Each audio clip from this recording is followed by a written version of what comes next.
Здраво дечки, значи многу од почетниците не знаат да ги држат правилно боксовите и нечесто се повредуваат или имаат слаби зглоби. Така да ова е најефективен и најбрз начин како да дојдете до правилен вертикален удар.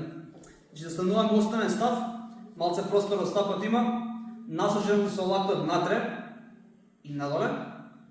Стапот е битно не поаѓа на страна, да не поаѓа напред, да не биде вертикално исправен, туку да биде малце на кај мене.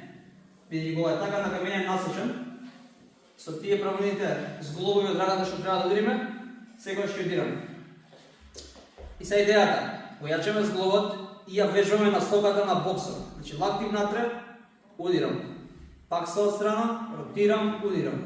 Пак се отстрана, ротирам, удирам. И само вака пред огледало ќе научите како да правите правилен паксо, како да ротирате и како да ударите вертикално правилно, без да мрда толку стапот, без да иде лево десно нагоре надолу.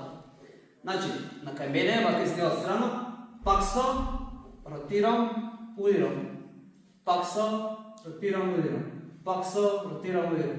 Паксо, ротирам, удирам.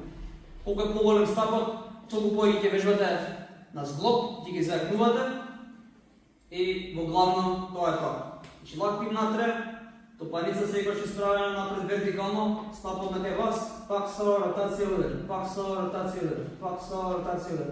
И колку помалку се движи стапот, без да паѓа лево десно, толку поелко ќе биде и ударот и на соката.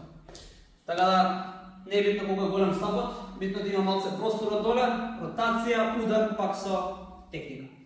Тоа е тоа. Се надевам дека ќе ги помогне. Се гледаме.